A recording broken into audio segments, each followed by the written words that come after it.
یاسای باری کەسێتی لە ئەنجومەی نوێنەرانی عێراق پەسەند کرا بۆیە لێرە گروپی هاوپەیمانی 1970 لە سلێمانی بە بەشداری چەندین چالاکوان لەو بوارەدا ئەم یاسای ئیدارە دەکەن و ڕەتی دەکەنەوە. بنەچمە لای ئەو کەسانی کە لێرە سڵاو لێبێ ئێوە چۆن ئەم یاسایە ڕەت ئەکەنەوە؟ بێگومان وەکو لە داشتەکەی گوێبیستی بوون ئەم یاسا سەر لەبەری پێچەوانە یاساکانی مافی مرۆڤ و مافی مناڵ و مافی خێزانە بەداخەوە ئەتوانم بڵم ئەوەی کە دوێنێ لە ئەنجومەنی نوێنەرانی عێراق ڕوویدا پەڵەیەکی ڕەشە بەسەر ئەم کابینە نوێی ئەم کابینەی ئەنجومەنی نوێنەرانی عێراق لەبەرەوەی یاسایەکە کە پێمان ئەڵێ کچێک بە منداڵی لە تەمەنێکی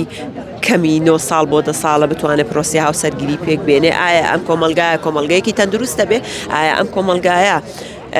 کۆمەلگەیەکە بێ لە ئایندەدا ئێمە بتوانینەوەیکی تەندروست پێک بێنی لەبەرەوەی کە بەداخەوەی کە دوێنێ لە ئەنجومەنی نوێنەرانی عێراق ڕوویداوە ئەتوانم بڵێم ئەوەی کە دەنگی بەرز کردوەوە کە لەگەڵ ئەم یاسایە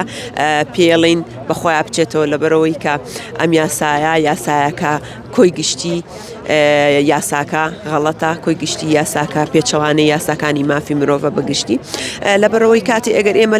ئەوەش لێک بدەینەوانێکە کچێک لە تەمەنی 10 ساڵەش بکە ئایا مەجەستی ئامادەی پرۆسی سێکس بکە، ئایا جستی ئامادەی مناڵێ بخاتەوە، ئایا ئەتوانێت خێزانێکی تەندروست بخاتە ناو کۆمەلگا. بۆیە ئەمە هیوادارم ئەو کەسانەشی لەگەڵ ئەم یاسایان بەخۆیانە بچنەوانێ دەنگ بدەن بۆی کە ئەم یاسایە لە چێتە بواری جێبەجێکردن. لەباری ئەوەی ئەگەر کچێک تەمەنی 10 ساڵ بێت ئایا ئەمە توانێت ئەوەی هەیە کە بچێتە هاوسەرگیری بکە؟ نەخێرکو ئاماژەم پێ لە ڕووی ئاینی و دەرونی و تەندروستی و ئێمەلێکی بدەینەوانێ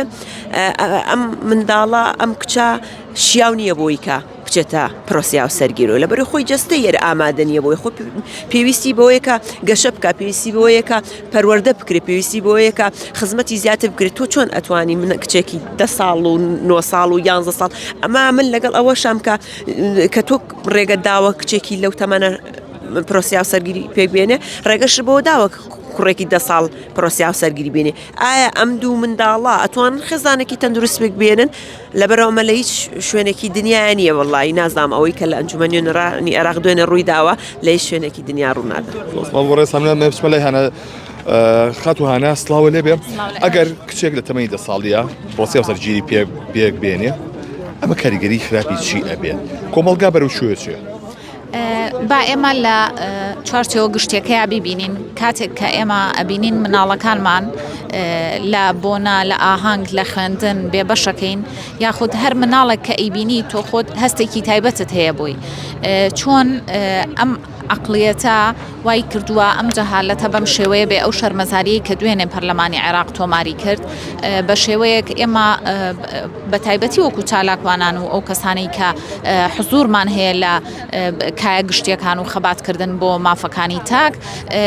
ئەومان لێ ڕوونا کە هێزە دەرەکیەکان وایان کردووە کە عێراق پارچە پارچە ببێ و لە ڕێگەی پارچە پارچەکردنی خێزانەکان و هەڵتەکاندنی خێزانەکان بەوەی کە تائیفە و مەزهەب تەداخل لە خێزانەکانە بکە و بکهاتنی خێزانەکانە بکە دڵنیاین کە کۆمەلگای عێراقی هەڵ ئەوە شێتەوە کە ئەمە ساڵانێک بوو ئێمە خەباتمانە کرد کە ئەم کۆمەلگایە یەک و یەک گرتوو بێ خێزانەکانمان سەلامەت و تەندروست بن بەڵام بە تەداخلکردنی مەزهەب و تائیفە لە واقعی حاڵا ئێمە ئەومان بینیوە کە چ کاریگەریەکی نەرێنی لەسەر خێزانەکانمان هەیە. سپاس بۆ بەڕێستان. بەڵێ ئەوەی کە گوێبیستی بوون ئەمان ژمارەیەک چالاکوانن کە ئەمڕۆ لە شاری سلێمانی گەربوونەتەوە تایبەت بەوەی کە ئەو یاسایکە لە ئەنجومەی نوێنەرانی عێراق دەرکراوە بۆ یاسای باری کەسێتی و بۆ بەشودانی کچانی تەمەن 9 بۆ 10 ساڵ و سەروتر ئەمان ڕەتی دەکەنەوە و بە یاسایەکی باش گوزارشتی لێ ناکەن.